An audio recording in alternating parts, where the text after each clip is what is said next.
Hello class everyone. हम लोग previous class में डिस्कस कर रहे थे कुछ क्लिनिकल बायोकेमिस्ट्री में यूज़ किए जाने वाले इंस्ट्रूमेंट्स के बारे में, जिसमें नॉर्मली हमने दो इंस्ट्रूमेंट्स के बारे में बात की थी। एक थी सेंट्रीफ्यूज, जिसके प्रिंसिपल्स, प्रोसीजर और इसके यूजेस, टाइप्स, किस तरीके के मोटर्स यूज़ होते थे, इनके बारे में हम लोगों ने क्लास में डिस्कस किया था। इसके अलावा हम लोगों ने बैलेंस एक मशीन पढ़ी थी।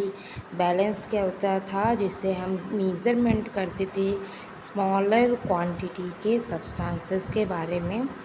हमको बताता था कि जब भी हमें भी कोई रिएजेंट प्रिपेयर करना हो, किसी भी सॉल्यूशन का प्रिपरेशन करना हो, उसके लिए यूज़ होता है नॉर्मली। ठीक है। इसके अलावा नेक्स्ट जो हम लोग को पढ़ना है कैलोरीमीटर, और कल की क्लास में मैंने कैलोरीमीटर के बारे में कुछ इंट्रो भी दिया था आपको, तो आपने देखा होगा। कैलोरी और मीटर ये दो टर्म्स से मिलकर के बना है। Calorie means colour, meter means उसको मेज़र करने वाला। ठीक है, जो कि उस कलर की इंटेंसिटी को मेज़र करेगा। ठीक, तो नॉर्मली यहाँ पर इसका जो इमेज आपको दिख रहा है, ये इसका प्रिंसिपल है। तो प्रिंसिपल अभी जब मैं आपको बताऊँगी तो फिर से ये इमेज दिखा करके आपको शो करूँगी। ठीक है।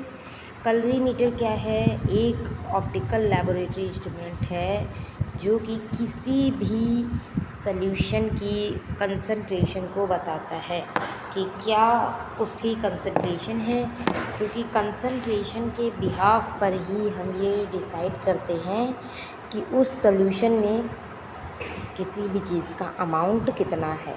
ठीक है।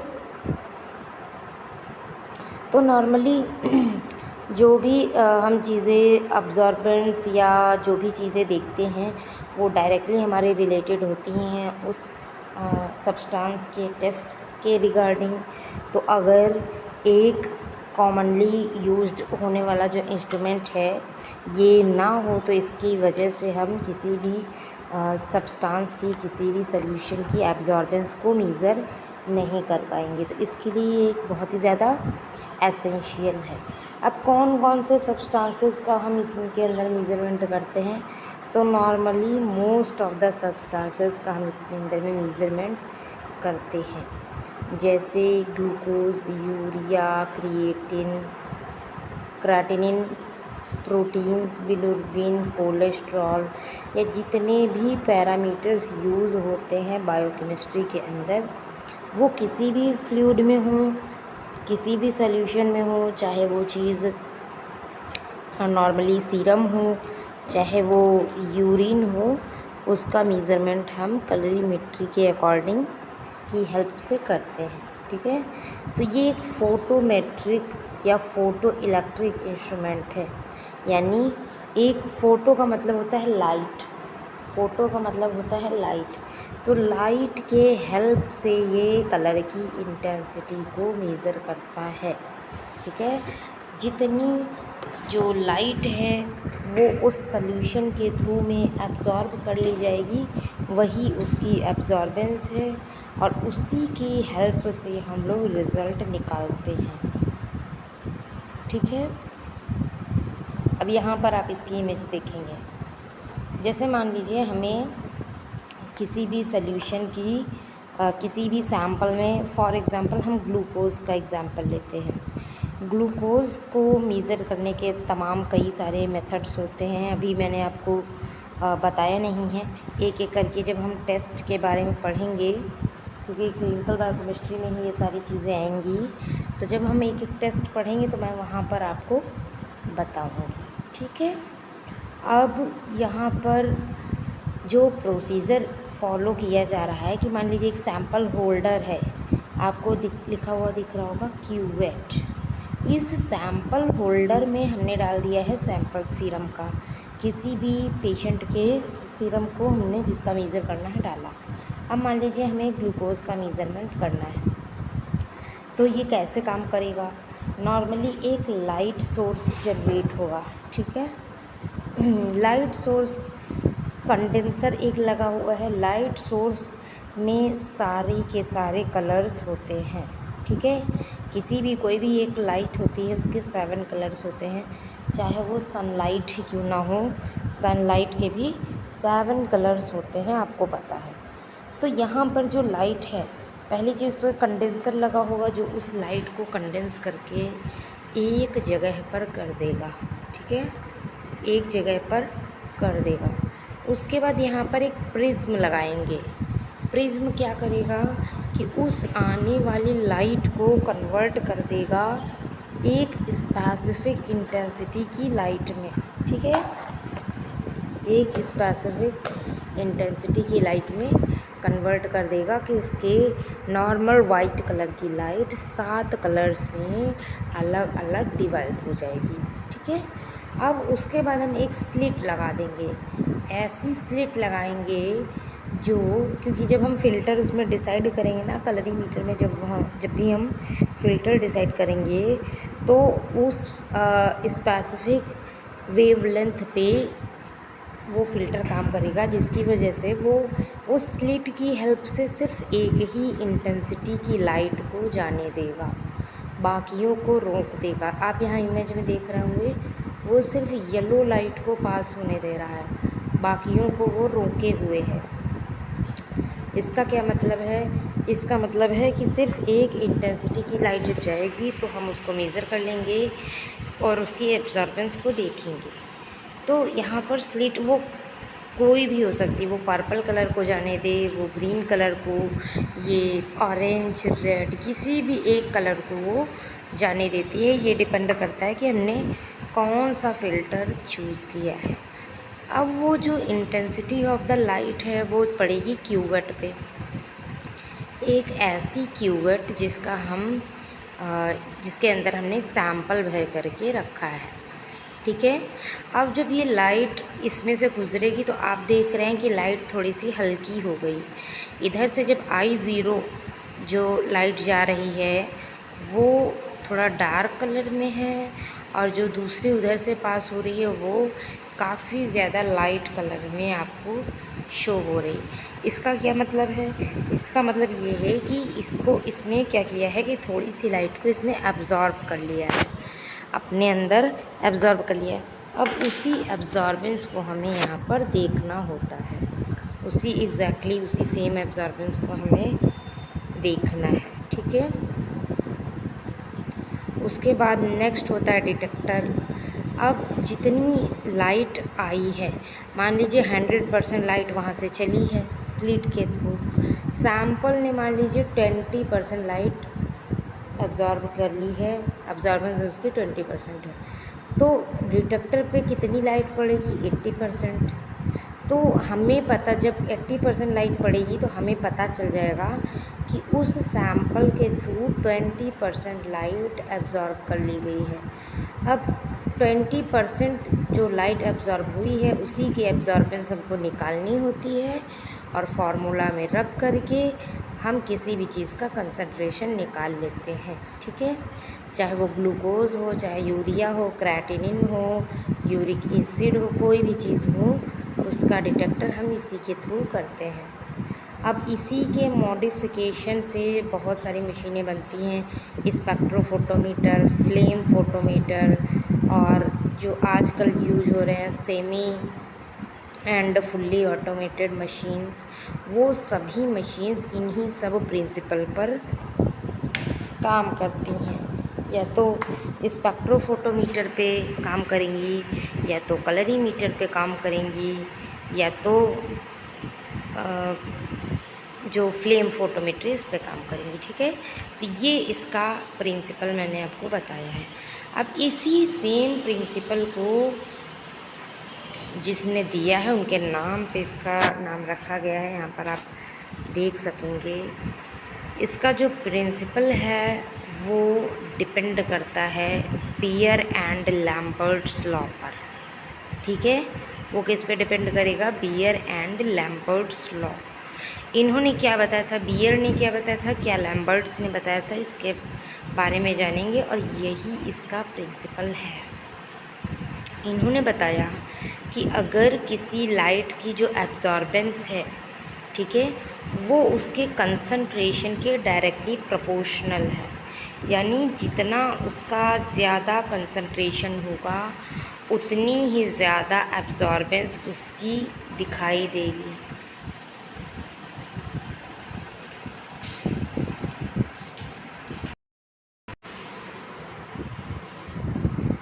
ओके, सो इसमें मैंने आपको बताया कि बियर्ड्स एंड लैम्बर्ट्स लॉ पर ये काम करेगा, जिसमें दो साइंटिस्ट ने दिए हैं बियर्ड एंड लैम्बर्ट्स लॉ। इसमें उन्होंने बताया कि जितनी भी लाइट आएगी, जो लाइट की एब्जॉर्बेंस रहेगी, उसी के प्रोपोर्शनल रहेगा कंसंट्रेशन ऑफ सॉल्यूशन। यानी इसका मतलब ये हुआ, अगर सीधी सी आसान सी भाषा में आपको मैं बताऊं, कि जितनी ज़्यादा एब्जॉर्बेंस होगा, यानी कोई भी सॉल्यूशन जितना ज़्यादा एब्जॉर्ब कर लेगा उस लाइट को, इसका मतलब है कि उसमें उतना ही ज़्यादा कंसंट्रेटेड सॉल्यूशन प्रेजेंट है, यानी उसका कंसंट्रेशन उतना ही ज़्यादा है। ठीक है, और ये किस पे डिपेंड करेगा? पाथ लेंथ पे। ठीक है, पाथ की लंबाई पे भी डिपेंड करेगा, यानी ये पाथ लेंथ के भी डायरेक्टली प्रोपोर्शनल होगा। जितनी ज़्यादा लंबी उसकी पाथ लेंथ होगी उतनी ही ज़्यादा उसकी एब्जॉर्बेंस होगी। अब ये पाथ लेंथ क्या होता है? पाथ लेंथ होता है डायामीटर ऑफ अ क्यूवेट, यानी जिस क्यूवेट का यूज़ हम कर रहे हैं, जिसमें सॉल्यूशन रखा है, वो कितनी चौड़ी है, उसकी चौड़ाई पे भी डिपेंड करता है। किसी भी सॉल्यूशन की जो कंसंट्रेशन है, पहली चीज़ तो वो उसकी एब्जॉर्बेंस पे डिपेंड करेगी, दूसरी चीज़ उसकी पाथ लेंथ पे भी डिपेंड करेगी। ठीक है, तो एक फार्मूला होता है E sigma into A is equal to epsilon into concentration into path length. तो पाथ लेंथ यूजुअली 1 सेंटीमीटर होती है, क्योंकि जितने भी क्यूवेट्स का यूज़ हम करते हैं सैंपल को भरने के लिए, जितने भी क्यूवेट्स यूज़ किए जाते हैं वो सभी 1 सेंटीमीटर के ही होते हैं। तो ये पाथ लेंथ इसको दर्शाती है। ठीक है, नॉर्मली आप देखें, अगर किसी सोल्यूशन का कंसंट्रेशन हाई होगा तो ज़्यादा लाइट एब्जॉर्ब करेगा और लाइट को ट्रांसमिट भी क्या करेगा? कम करेगा, यानी कम लाइट ट्रांसमिट होगी। और अगर कंसंट्रेशन कम है तो ज़्यादा लाइट को एब्जॉर्ब नहीं कर पाएगा, कम कंसंट्रेशन रहेगी, इसका मतलब जो ट्रांसमिटेड लाइट आएगी वो ज़्यादा आएगी। ठीक है, अब अगर बात करें इसके बेसिक कॉन्सेप्ट की, तो इसमें जब भी वाइट लाइट को हम कलर्ड सॉल्यूशन में डालेंगे तो कुछ वेवलेंथ को एब्जॉर्ब करेगा, कुछ ट्रांसमिट करेगा, बाकी का बचा हुआ। तो उसी के डिफरेंस को हम निकाल लें तो हमारे पास आ जाती है उसकी एब्जॉर्बेंस। इसलिए जो एब्जॉर्बेंस है और जो कंसंट्रेशन है वो डायरेक्टली प्रोपोर्शनल होता है, ऐसा बियर्ड्स ने एंड लैम्बर्ट्स ने बताया था। ठीक है, उसके बाद में एक इसका और पार्ट होता है, इसके कुछ पार्ट्स होते हैं, पार्ट्स ऑफ कलरीमीटर। जैसे अभी मैंने वहाँ पर आपको इमेज में बताया था ना, प्रिज्म होगा, स्लिट होगी, डिटेक्टर होगा, और इसके अलावा सैंपल रखने के लिए क्यूवेट होगी। तो उन्हीं सबको यहाँ पर हमें पढ़ना है कि कितने जो है इसके अंदर कंपोनेंट्स होते हैं। तो लाइट की अगर हम बात करें, लाइट सोर्स सबसे पहला होगा, लाइट सोर्स जो कि लाइट को प्रोवाइड करेगा, जिसकी एब्जॉर्बेंस देख करके हमको इसका मेज़रमेंट करना है। इसमें कुछ भी हो सकता है, टंगस्टन का लैंप यूज़ कर सकते हैं, कुछ मॉडल्स में एलईडी की लाइट यूज़ होती है, एलईडी लाइट। ठीक है, अगला आता है स्लिट। स्लिट क्या करता है? एक नैरो बीम के लिए होता है कि सिर्फ एक टाइप की लाइट ही उस फिल्टर से होकर के गुज़र सके, बाकी का ज़्यादा उस फिल्टर से होकर के ना गुज़र सके। नेक्स्ट आता है फ़िल्टर। फ़िल्टर क्या होता है? फ़िल्टर यूज़ होता है कि स्पेसिफिक वेवलेंथ के लिए, वो एक स्पेसिफिक वेवलेंथ को ही क्यूवेट तक जाने देगा, सारी वेवलेंथ्स को वो क्यूवेट तक जाने नहीं देगा। ठीक है। और ये जो फ़िल्टर्स है ये कई कलर्स के हो सकते हैं, blue, green, yellow, red colour के फ़िल्टर्स हो सकते हैं। ठीक है। फिर बात करें क्यूवेट। क्यूवेट यानी कि सैंपल होल्डर, जो कि सैंपल को होल्ड करेगा कि किस टाइप का सैंपल यूज़ किया जा रहा है।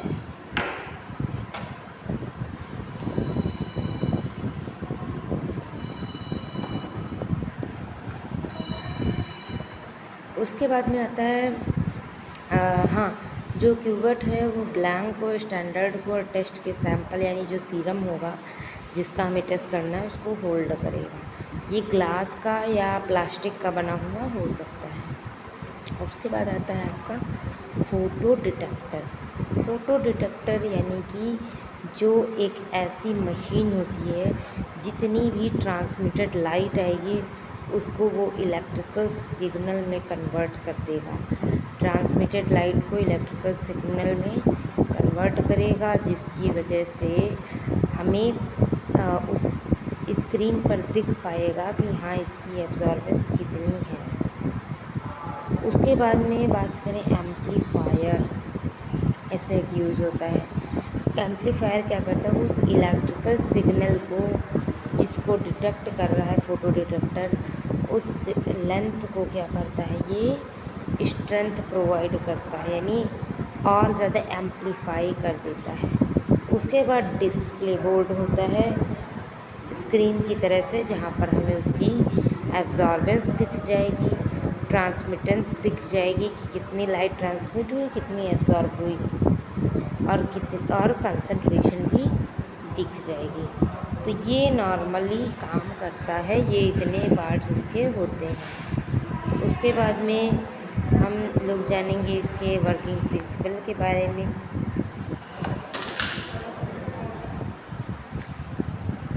किस प्रिंसिपल पर बेस्ड होता है,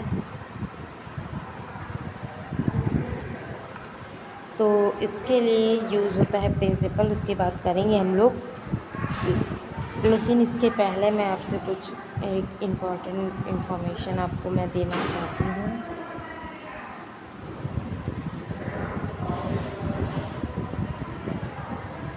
कि अगर आप अपना मेडिकल स्टोर चला रहे हैं और उसे फार्मा क्लिनिक में चेंज करना चाहते हैं तो आपके लिए बेस्ट है टेली मेडिसिन कोर्स।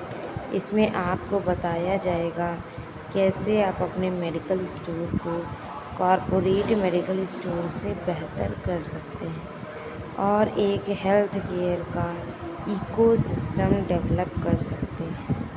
इसमें आप डॉक्टर से ऑडियो एंड वीडियो कॉल पर कनेक्ट हो सकते हैं। इसकी कंप्लीट फीस 25,000 रुपीज़ है। If you are interested you can contact to us by our given number on the screen.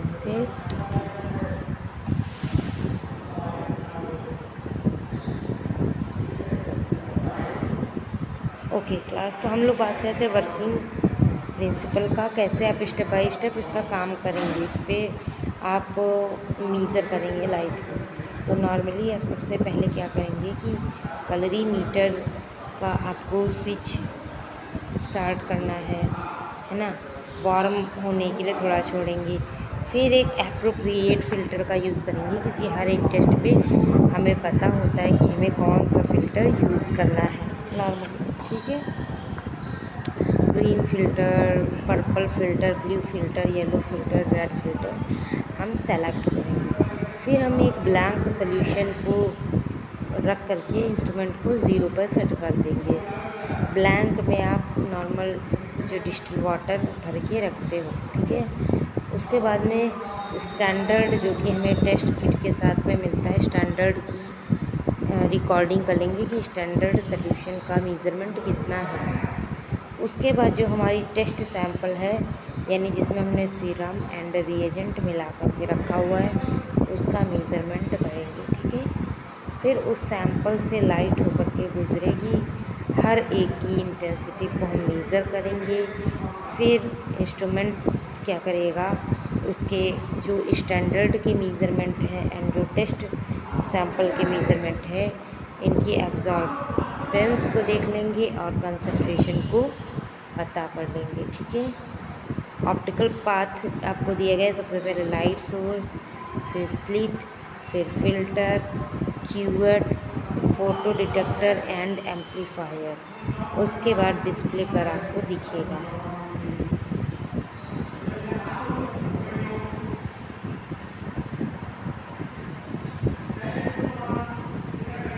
Types of colorimeters. Types of colorimeter की अगर हम बात करें तो ये विजुअल, फोटो इलेक्ट्रिक कलरीमीटर और डिजिटल कलरीमीटर टाइप में आते हैं। ठीक है, नॉर्मली। और ये डिपेंड करता है कि जो कलरीमीटर है वो किस बिहाफ पर काम करे। जैसे जो विजुअल वाला होगा वो इसका हम देख के ही अंदाज़ा लगा सकते हैं ह्यूमन आई से, बट वो क्या है, उतना ज़्यादा ये एक्यूरेट नहीं है। फ़ोटो इलेक्ट्रिक कलरीमीटर जिसका प्रिंसिपल मैंने अभी आपको बताया है, वो हाईली एक्यूरेट होता है और कॉमनली बहुत सी लेबोरेटरीज़ में यूज़ किया जाता है। जो डिजिटल वाला होता है, तो डिजिटल डायरेक्टली आपको सैंपल डाल करके आपको उसकी जो एब्जॉर्बेंस है वो बता देता है, आपको कुछ भी कैलकुलेशन की नीड नहीं होती। ठीक है, तो कुछ फ़िल्टर्स हैं, उनकी वेवलेंथ यहाँ पर दी गई है। ब्लू 420 से 490, ग्रीन 490 से 560, येलो 560 से 590, रेड 620 से 750 रेंज पर काम करता है। ठीक है, application blood, glucose, urea, creatinine, bilirubin, cholesterol, protein, albumin, haemoglobin, water की क्वालिटी और फूड की एनालिसिस बहुत सी जगह पे बहुत ही वास्ट रेंज में यूज़ किया जाने वाला ये जो है। ठीक है, इंस्ट्रूमेंट। तो बहुत से टेस्ट इसके थ्रू हम जो है करते हैं।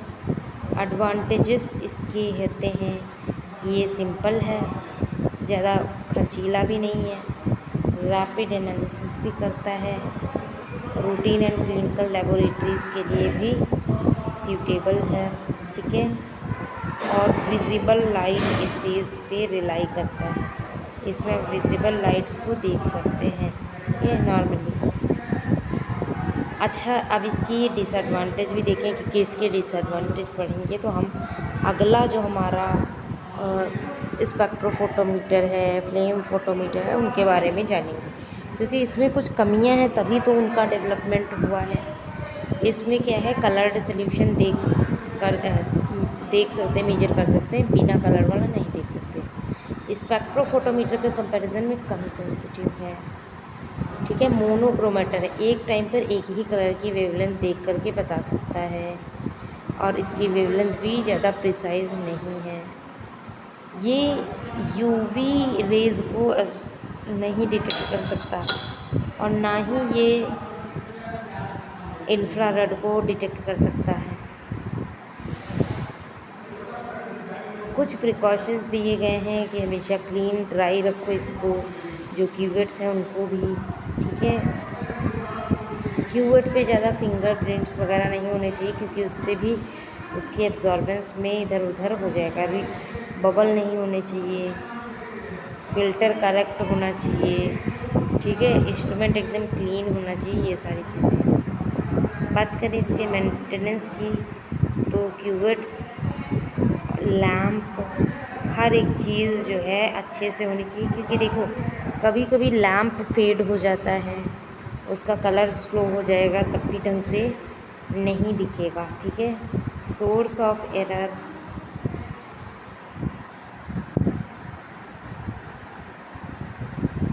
सोर्स ऑफ एरर्स की अगर हम बात करें तो इसमें इनकरेक्ट रीडिंग हमें दिख सकती है अगर गलत फ़िल्टर आपने सेलेक्ट कर लिया। हाई एब्जॉर्बेंस कब दिखेगा, जब गंदी सी क्यूवेट हो, लो एक्यूरेसी, अगर बबल वगैरह हैं और अगर पुअर कैलिब्रेशन है यानी ढंग से अपने इंस्ट्रूमेंट को कैलिब्रेट नहीं किया तब भी गलत रिजल्ट दिखा सकता है। ठीक है, यहाँ पे स्पेक्ट्रोफोटोमीटर का कंपैरिजन दिया गया हुआ है, बट इसको हम यहाँ पर डिस्कस नहीं करेंगे। अभी स्पेक्ट्रोफोटोमीटर पढ़ना है हमें, ठीक है। लेकिन एक चीज़ मैं यहाँ पर बता दूँ आपको कि यूवी रेज़ को भी ये देख लेता है, इंफ्रारेड को, यूवी रेज़ को, विजिबल रेज़ को, सभी के मेज़रमेंट के लिए ये इम्पॉर्टेंट है। ठीक है, और इसकी एक्यूरेसी भी बहुत ज़्यादा है। अगर आप देखें उसके कंपैरिजन में देखें तो ये ज़्यादा एक्यूरेट है कलरीमीटर के अकॉर्डिंग। ठीक है, इसमें कलरीमीटर में आप सिर्फ रूटीन क्लिनिकल टेस्ट लगाते हैं, इसमें आप एडवांस बायोकेमिकल एंड रिसर्च की एनालिसिस भी कर सकते हैं। ठीक है, मोनोक्रोमेटर यहाँ पर भी लगा होता है, इसमें फ़िल्टर्स लगते हैं अलग अलग। यहाँ एक ही क्रोमेटर लगता है प्रिज्म, जिसके हेल्प से हम देख लेते हैं। ठीक है, और सेंसिटिविटी इसकी बहुत हाई है, यानी ओवरऑल अगर मैं आपको आसान शब्दों में बताऊं तो it is more accurate, more precised, more sensitive than the colorimeter. Colorimeter के हिसाब से ये बहुत ज़्यादा बेहतरीन होता है। इसीलिए आजकल की जितनी भी लैबोरेटरीज़ हैं उनमें कलरीमीटर बहुत ही ज़्यादा कम यूज़ होता है। सबसे ज़्यादा स्पेक्ट्रोफोटोमीटर ही यूज़ होता है। कलरीमीटर का जो रेंज है वो बहुत ज़्यादा कम होता है।